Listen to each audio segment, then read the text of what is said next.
जय श्री राम, जय हनुमान संकट मोचन कृपा निधन। आज फिर हम लोग अयोध्या कांड के सुनेंगे।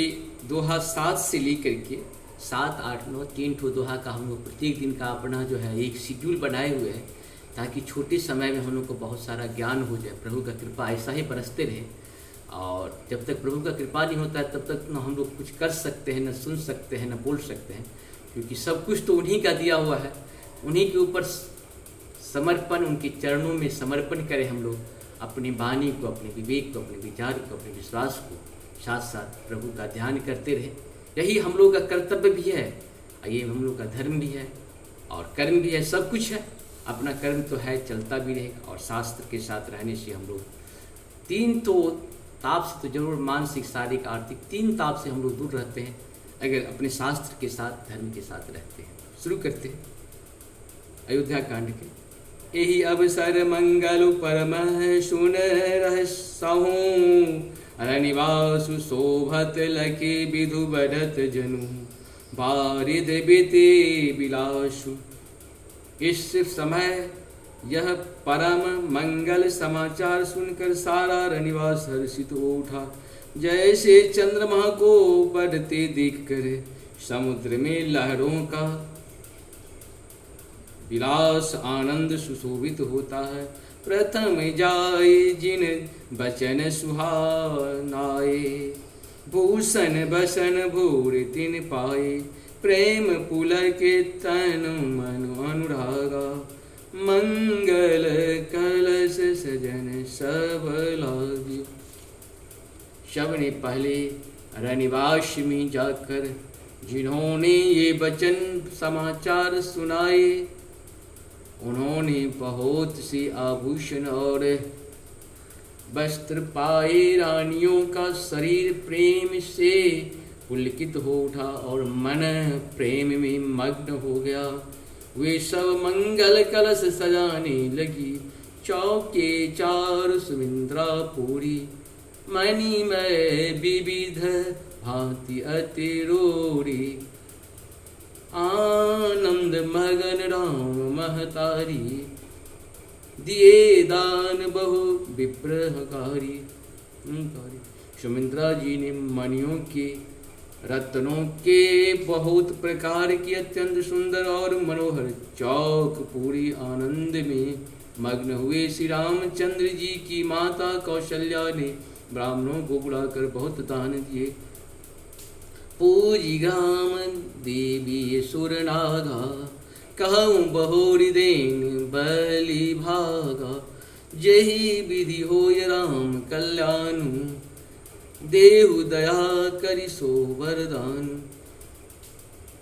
उन्होंने ग्राम देवियों, देवताओं और नागों की पूजा की और फिर बलि भेंट देने को कहा, अर्थात कार्य सिद्ध होने पर फिर पूजा करने की मनोती मानी और प्रार्थना की कि जिस प्रकार से श्री रामचंद्र जी का कल्याण हो, दया करके वही वरदान दीजिए। गा वही मंगल कोकिल बैनी, विदु बदनी मृग शावक नैनी। कोयल की सी मीठी पानी वाली, चंद्रमा की समान मुख वाली और हिरण के बच्चों से नेत्रों वाली स्त्रियां मंगल गान करने लगी। राम काज अभिषेक सुनी, यह से नर नारी, लगे सुमंगल सजन सब, विधि अनुकूल विचारी। श्री रामचंद्र जी का राज्याभिषेक सुनकर सभी स्त्री पुरुष हृदय में हर्षित हो उठे और विधाता को अपने अनुकूल समझकर सब सुंदर मंगल साज सजाने लगे। तब नर नाव बसहु बुलाई, राम धाम सिक देनु पठाए। गुण आगमनु सुनत रघुनाथा, द्वारि आए पद नायहु माथा। तब राजा ने वशिष्ठ जी को बुलाया और शिक्षा समय जो चित उपदेश देने के लिए श्री रामचंद्र जी के महल में भेजा। गुरु का आगमन सुनते ही श्री रामचंद्र जी ने दरवाजे पर आकर उनके चरणों में मस्तक नवाया। साधर अरध देवघर आने, तोरस भांति पूंजी सनमाने, गए चरण सिय सहित बहोरी, बोले राम शकल कर जोड़ी। आदर पूर्वक अर्ध देकर उन्हें घर में लाया और षोडशोपचार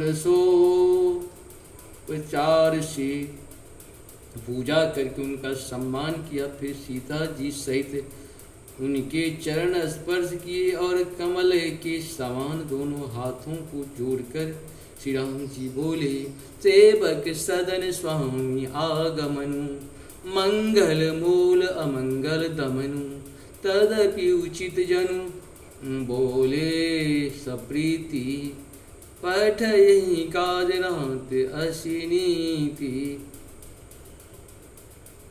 यद्यपि सेवक के घर स्वामी का पधारना मंगलों का मूल और अमंगलों का नाश करने वाला होता है, तथापि हे नाथ उचित तो यही था कि प्रेम पूर्वक दास को ही कार्य के लिए बुला भेजते, ऐसा ही नीति है।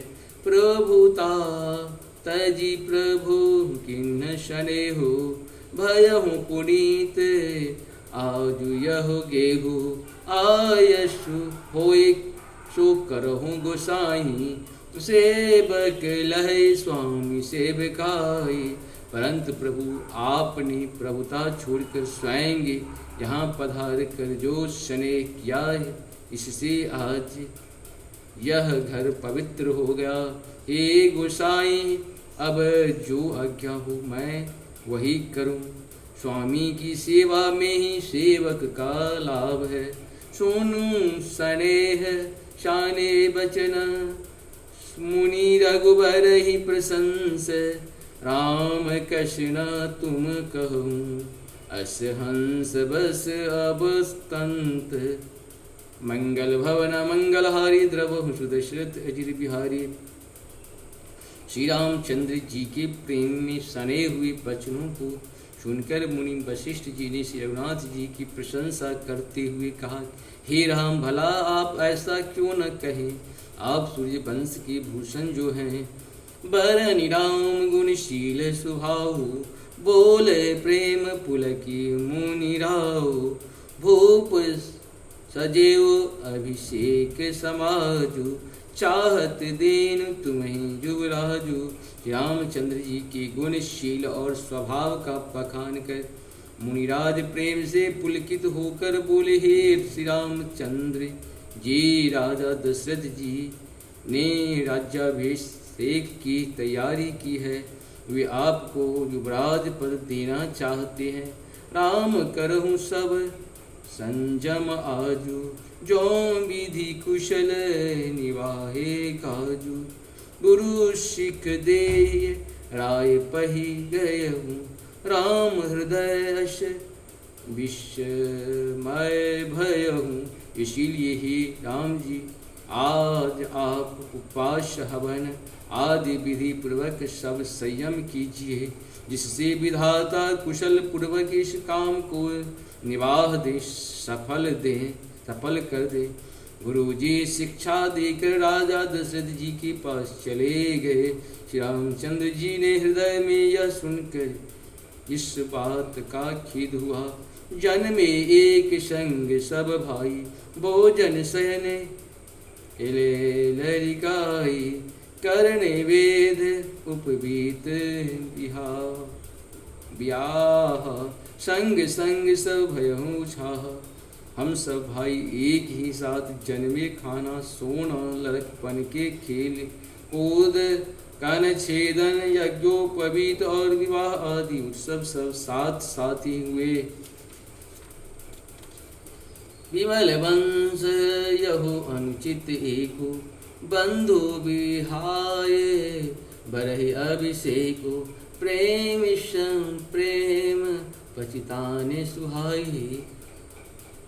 हरहु भगत मन के कुटिलाई। पर इस निर्मल वंश में यही एक अनुचित बात हो रहा है कि और सब भाइयों को छोड़कर राज्याभिषेक एक बड़े का ही मेरा ही होता है। तुलसीदास जी कहते हैं कि प्रभु श्री रामचंद्र जी का यह सुंदर प्रेम पूर्ण पछतावा भक्तों के मन की कुटिलता को हरण करते हैं। इस प्रकार से हम लोग का ये पूर्ण हुआ। बहुत बहुत नमस्कार, धन्यवाद। जय हिंद, जय भारत में आप सबों का स्वागत है। मैं राम नरेश झा। जय हो, जय हो, जय हो।